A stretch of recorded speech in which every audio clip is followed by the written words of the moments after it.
Começa agora o novo Domínio da Guerra. Comigo já está o Major-General José Arno Moreira. Bom dia, General. Olá, muito bom dia a todos. Bem-vindo. Para além da rádio, não se esqueça que também nos pode seguir em direto no YouTube, Facebook ou através do site do Observador. Vamos então olhar para mais uma semana de guerra. A Federação Russa publicou um novo conceito de política externa depois de manifestar a vontade de contribuir para a eliminação dos vestígios do domínio dos Estados Unidos no mundo. General Arno Moreira, é verdade, que alterações podemos esperar com a adoção deste novo conceito? Não se podia ser mais assertivo e claro sobre as suas intenções. Sim. Bom, este é um documento público. É um documento que não é um documento anual, ele é revisto periodicamente, mas nós conhecemos anteriormente as versões do ano 2000, já assinada pelo próprio Putin, a versão de 2008 de Medvedev, a de 2016 de Putin outra vez, e agora mais um documento de Putin. Isto mostra a permanência dos líderes que já produziram estes conceitos e vemos sempre os mesmos nomes ligados a estes conceitos. Trata-se de um documento de análise periódica que basicamente procura caracterizar a forma como a Federação Russa olha para o sistema internacional. E, por outro lado, também validar o conjunto de prioridades que ela procura ter para formatar, orientar a ordem internacional nesse sentido. Não há nada de muito extraordinário, nem nada de muito surpreendente neste documento. Este documento também é um documento público, ele está disponível, pode ser consultado por qualquer um de nós. Ele é, de alguma maneira, também uma espécie de um pequeno livro, de um handbook, de um manual de instruções para a diplomacia russa e é muito interessante que se descreve a si próprio como sendo uma diplomacia previsível, assente no direito internacional, enfim, um conjunto de qualidades. O último foi em 2016, não é? O último foi em 2016. E há muitas alterações para este? Não há muitas alterações, mas é muito mais assertivo este. Porque, por um lado, identifica aquilo que são os riscos e as ameaças de uma forma que ainda não o tinha feito. E o grande risco, a grande ameaça para a Rússia está aqui caracterizado como sendo os Estados Unidos. E, nesse sentido, aquele nosso diálogo inicial de que a Rússia procura com isto acabar com todos os vestígios da hegemonia norte-americana no mundo. Mas não é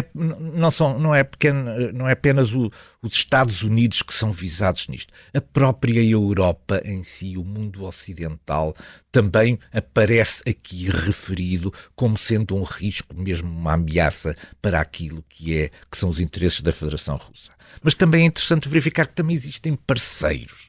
Isto é, a Rússia identifica como parceiros nesta sua cruzada para a mudança do sistema internacional a China e a Índia. É muito interessante colocar, digamos, neste mesmo patamar a China e a Índia. Talvez o mais interessante nem seja do ponto de vista estratégico neste momento. Mas estes países são consultados para fazerem parte deste... Não,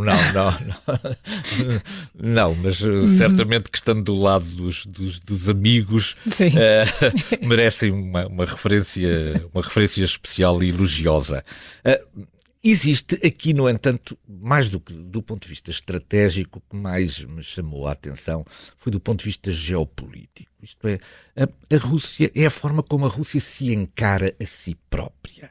E ela encara-se a si própria, nunca o disse com esta clareza, como um Estado de civilização.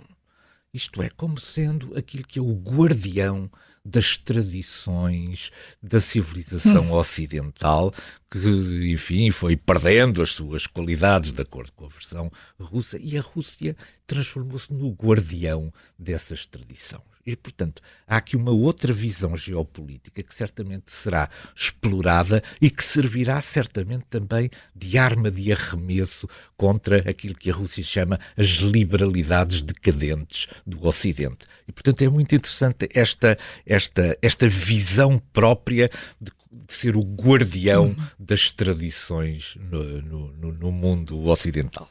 Esta foi a semana das visitas. Depois da ida do primeiro-ministro espanhol à China, foi a vez de Ursula von der Leyen e de Emmanuel Macron. Entretanto, Zelensky foi à Polónia, Lukashenko a Moscovo. Como é que devemos olhar para tantas visitas e em tão curto espaço de tempo? Isto é um cheirinho de paz, de negócios, dos dois? Pois, tem certamente um bocadinho de cada um desses ingredientes. Eu achei muito interessante que a BBC ontem tinha um título para esta visita que eu achei muito particular e muito bem caracterizado. Chamava-lhe a visita do bom polícia e do mau polícia. Ora, Macron seria o bom polícia, seria o homem do diálogo, da abertura, da disponibilidade europeia para a inclusão da China no processo de negociação da paz para a Ucrânia. Seria o homem que tinha capacidade de escutar, de dialogar, de encontrar soluções. Portanto, o papel do bom polícia. Enquanto que von der Leyen ia fazer o papel do mau polícia, porque ela era muito assertiva, ela tinha uma linha vermelha muito bem traçada, muito bem delineada, que dizia que há nesta situação um agressor e um agredido, e não podemos estar a misturar uma coisa com a outra. O agressor tem que ser condenado e o agredido tem que ser defendido. E, portanto, é muito interessante que na própria viagem de Macron seja incluído também a presença de von der Leyen. A China vai, portanto, ouvir duas perspectivas diferentes sobre a mesma Europa, uma mais aberta, digamos, a escutar aquilo que são as razões que a China terá certamente para dizer sobre esta questão, e outra bastante mais assertiva, pedindo uma definição da China em relação a este problema da agressão, que nunca condenou e que, portanto, o que vamos aqui, de alguma maneira, assistir é um conjunto de recompensas que Macron está disposto a atribuir, e vê-se a enorme delegação económica que o acompanha, e por outro lado von der Leyen a pedir uma maior firmeza da China em relação a isto. Quanto à China, eu acho que os vai escutar, não vai ter uma mesa tão grande como aquela de Putin quando recebeu Scholz e quando recebeu Macron, os vai escutar, mas não vai sair do sofá. Aquela expressão que nós aqui já utilizamos anteriormente, vai ficar à espera que haja desenvolvimentos que sejam interessantes e que permitam a sua intervenção oportuna. Entretanto, Zelensky também foi à Polónia. Nota-se que há aqui muita empatia, muita simpatia, muito agradecimento aqui por parte de Zelensky em relação à Polónia. E tudo isso é merecido porque o apoio humanitário inicial da Polónia à Ucrânia foi extraordinário. Não foi apenas de natureza oficial, foram as pessoas que saíram, que se organizaram para dar este apoio. Por outro lado, o apoio militar tem sido inexcedível. Tudo aquilo que era reservas disponíveis na Polónia foram entregues ou estão a ser entregues à Ucrânia. E depois a defesa da posição ucraniana junto das instituições das quais a Polónia também faz parte. A Polónia tem sido uma espécie de ponta de lança da Ucrânia, quer na União Europeia, quer na NATO, em defesa e no aceleramento, na desburocratização dos processos para que a ajuda chegue. E, finalmente, tem um aspecto também que é muito importante, sem o qual esta guerra não poderia ter aguentado como aguentou até agora, que ela é a base logística de retaguarda de todo este conflito. A continuidade territorial existente entre a Polónia e a Ucrânia é que tem permitido que o apoio ocidental chegue verdadeiramente ao território ucraniano. Sem esta disponibilidade de fornecer o seu território como base logística, o conflito ucraniano seria muito difícil de sustentar. E, finalmente, temos a chegada de Lukashenko a Moscou. Desta vez a agenda está um pouco em segredo, Mas a mim parece-me que estão aqui em causa duas questões importantes. Em primeiro lugar, já nos tínhamos esquecido das armas táticas na Ucrânia. Portanto, esta visita o que serve é para reavivar temas que foram lançados e que, entretanto, com a espuma dos tempos, se foram diluindo. Portanto, ela procura dar outra vez vigor a dois acontecimentos importantes. Por um lado, o tal anúncio da colocação das armas nucleares táticas. Por outro lado, aquela afirmação de Lukashenko que estaríamos em tempo do armistício e de fazer uma espécie de um cessar-fogo. Isso foi recusado por Moscou, mas como eu também já aqui uma vez disse, esta recusa é uma recusa tácita, imediata, mas isto é um tema que, quando for útil, será outra vez reavivado.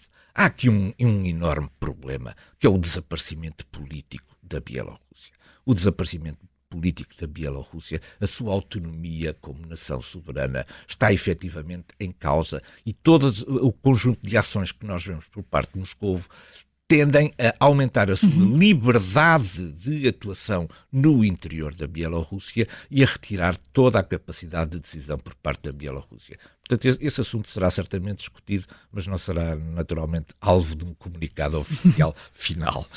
A semana passada falámos aqui no Domínio da Guerra dos avanços da Federação Russa em Bakhmut e também em Avdiivka. Como é que estão as coisas agora, General? Que avaliação se pode fazer desses avanços no último mês de março? Nós estaríamos à espera, e aliás todos estivemos à espera durante estes meses todos, que aquele imenso reforço em meios humanos, em combatentes, em soldados, que resultou daquilo que foi aquela mobilização forçada, apesar de parcial, que ela produzisse efetivamente no campo de batalha um conjunto de resultados muito visíveis. Não produziu. A verdade é que não produziu até ao momento. É claro que ela conseguiu, de alguma maneira, parar a iniciativa ucraniana. Isso conseguiu, efetivamente. Mas todos nós que estávamos à espera de uma resposta da Federação Russa que se traduzisse num conjunto de ganhos territoriais significativos, aproveitando, portanto, o ter ganho outra vez a iniciativa, a verdade é que isso não aconteceu. Com exceção daquilo que são os avanços em Bakhmut, terá cerca já de 80% da cidade dominada. Em Avdiivka continuam os combates, não é certo ainda que os ganhos sejam de natureza significativa, mas nós já temos os resultados de fevereiro, de março. Os resultados de março dizem-nos o seguinte: em março, a Federação Russa conquistou 70 km² de território ucraniano. Isto é um número absolutamente... Num mês, 70 num km. mês, 70 km² de território. Isto representa uma conquista de 0,01% desde o final de fevereiro. E, portanto, isto não são praticamente avanços.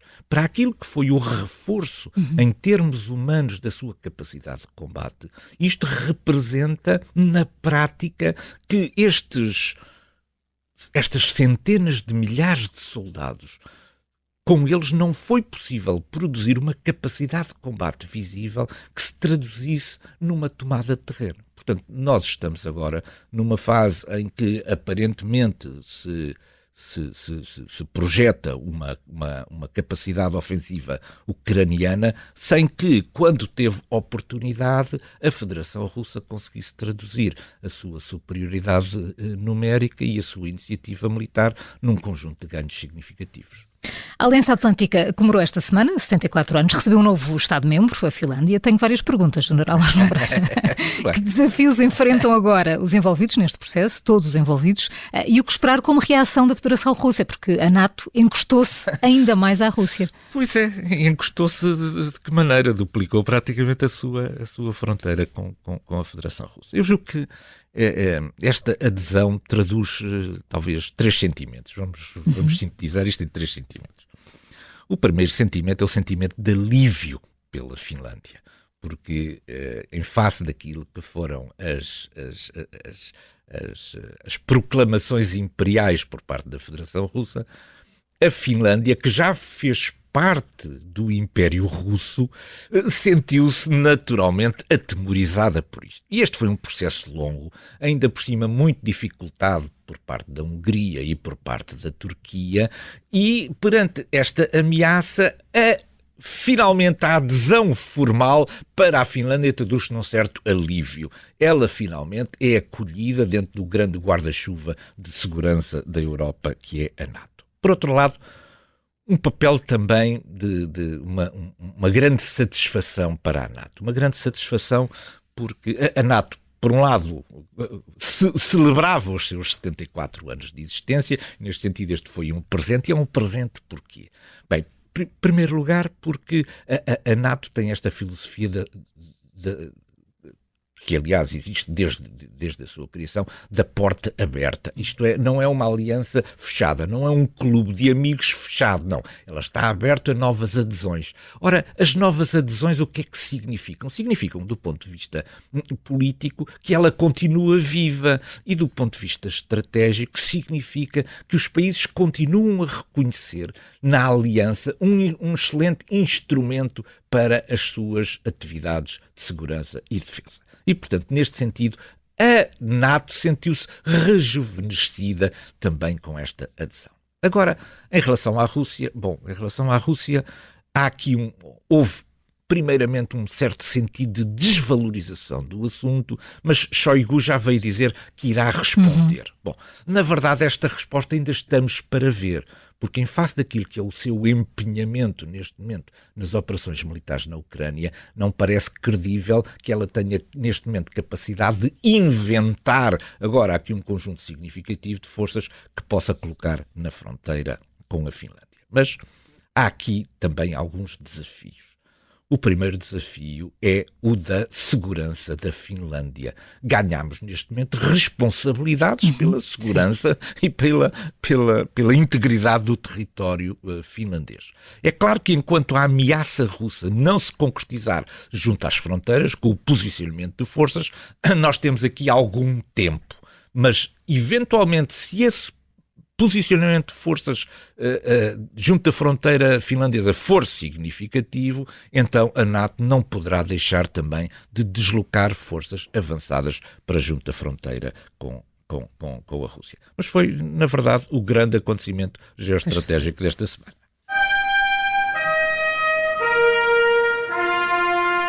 E esta manhã, na Cortina de Fumo, falamos sobre o atentado contra o blogger russo Vladimir Tatarsky, que marcou esta semana. Era uma personalidade influente nas redes sociais, com mais de 500 mil de seguidores. Mas esta história está cheia de nuvens de fumo, general. O que é que se consegue ver através desta cortina?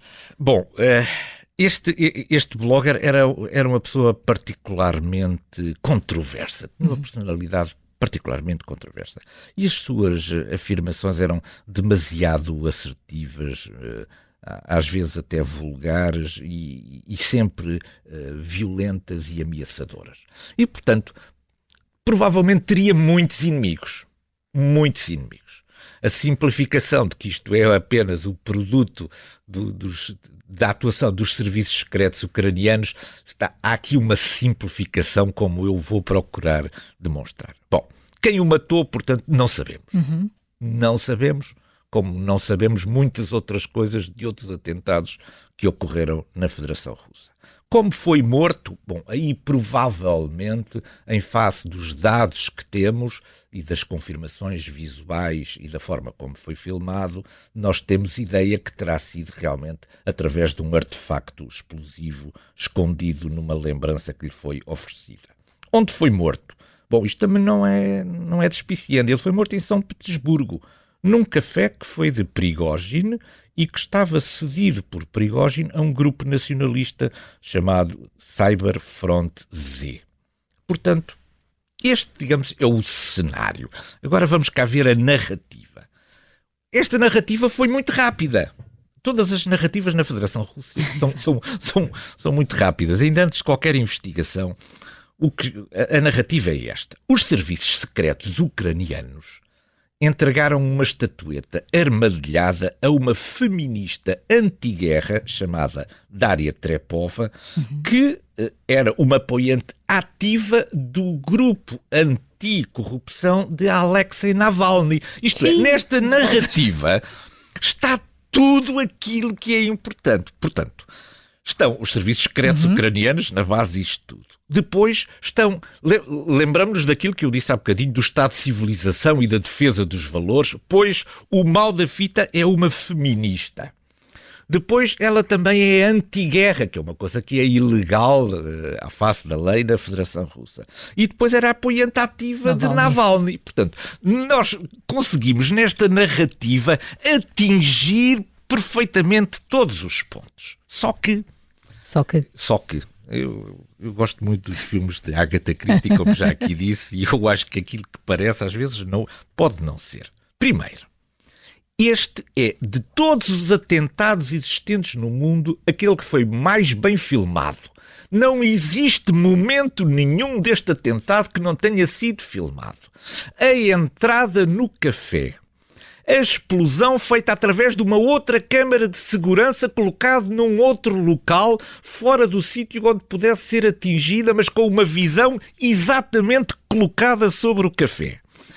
Toda a cena interna da entrega da estatueta, etc. Isto é, normalmente nestes atentados, estas coisas, existem poucas imagens sobre isto. Ora, este foi, em todos os momentos, havia câmaras de televisão a filmar, como que, para que não houvesse dúvida nenhuma sobre a forma como isto foi feito. Eu gostava de saber que câmaras eram estas, porque elas tremem muito. Estas câmaras não parecem câmaras CCTV, não parecem câmaras de televisão. Parece que alguém esteve lá a filmar isto. Segundo aspecto, o que é que fazia uma militante anti-guerra, já tinha sido presa por isto, numa reunião pró-guerra? Não é evidente que isto possa acontecer. Depois, se ela sabia que era uma bomba que estava dentro da estatueta, por que é que aceitou sentar-se na primeira fila? Lugar perigosíssimo para quem entrega uma bomba. Mas, por outro lado, se ela não sabia que estava lá uma bomba, por que é que foi, como militante anti-guerra, entregar uma lembrança a Tatarsky? E há aqui, nesta narrativa, muitos pontos fracos que me levam a crer que estamos perante mais uma imensa cortina de fumo. Vamos então ao ponto de mira.